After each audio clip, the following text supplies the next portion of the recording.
Hi, I'm Dr. Christy Green. Today we're going to talk about controlling time in the workplace.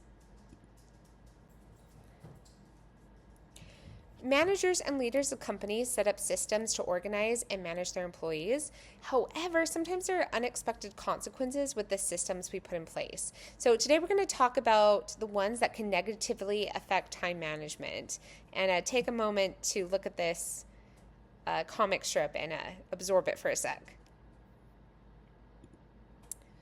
So how can we have these systems that are really common, that are done in across many industries? How could they negatively affect work completion?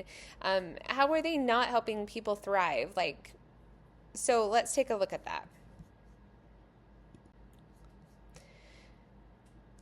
So we're going to talk about focusing on an employee's utilization. So this is when an employee's value is based on how much they can accomplish during a shift rather than how much the task is valued.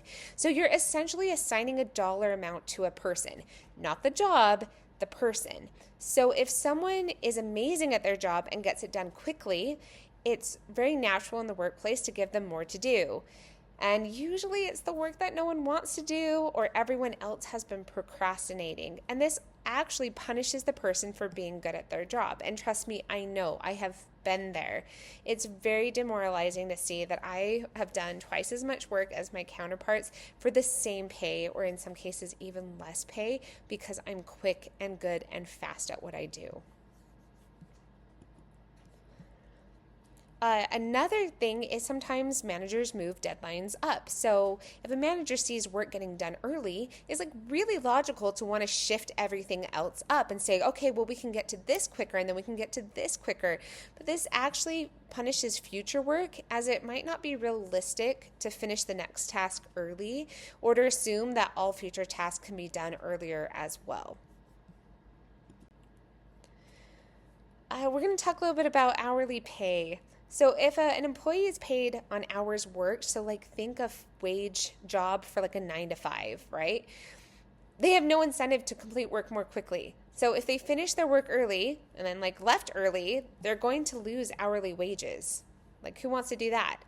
And then also if an employee is paid by the hour, why not do work as slowly as possible? Why not take extra time chatting in meetings, online shopping in between answering emails, or my favorite, drinking a lot of water so you have to use the bathroom a few extra times? What's keeping someone from doing that? Another issue is bad workflow. So if we don't set up the way work is done in the company well, we can actually cause a lot of time management issues. So some projects or tasks need a block of time to get done and without distractions. So if you don't have a good sit down session and you get interrupted, you're basically restarting every time you get interrupted, and that can really eat up a lot of time. So what kind of systems or structures could be beneficial for time management? The first technique I'll talk about is autonomy. Autonomy is when an employee manages their own time, most importantly, when they manage their extra time. So if they get the job done well and there's extra time, as a manager, you need to let them choose how to spend that. They might have more downtime, they might get ahead on another project, they might go take care of their family, whatever, but allow for that autonomy. As an employee myself, I feel it is so important to motivation and morale that extra time given due to my skill and expertise is for my benefit and not the company's. Next is incentives. One way to incentivize timely results is to pay for work completed rather than hours. So that would be a commission or bonus pay structure. Additionally, recognition can be given for a job well done, or even promotions can be tied to demonstrating that they've completed their work well, on time, ahead of schedule, that sort of thing. But managers and companies do need to offer incentives for good time management.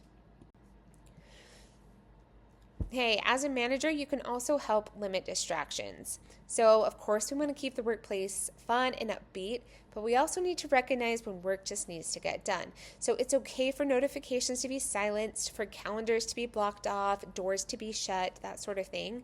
And don't punish an employee because they're actually getting work done and couldn't get to your email for an extra hour or two or the next day. And obviously, as a worker, don't push your boss's emails off too long. You still got to get to all of that. But managers should help support limiting distractions so work can actually get done. Another technique is to help prioritize work.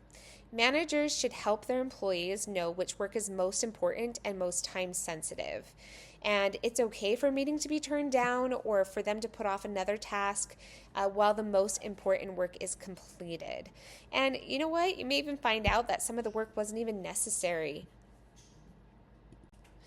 And then lastly, you're going to want to get a schedule or a time budget and stick to it.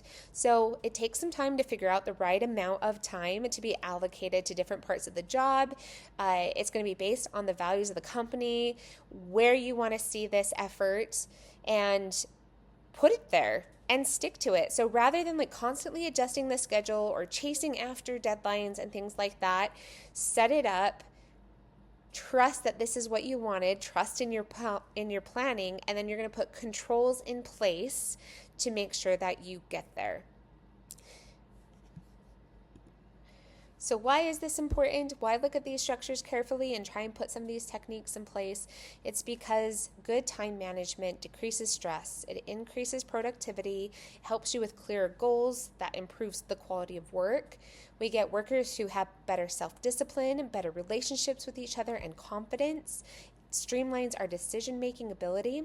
And then the one I think that is the most important is that we avoid burnout. We don't always want to do things quicker just for the sake of doing it quicker unless it gives us time for something else that we value. And I will tell you this over and over again anytime you talk to me. I'm going to tell you to budget for your values. You're going to put your time, your money, your energy where your values are, because I think that that is what leads to the happiest, most joyful life. Thanks for joining me.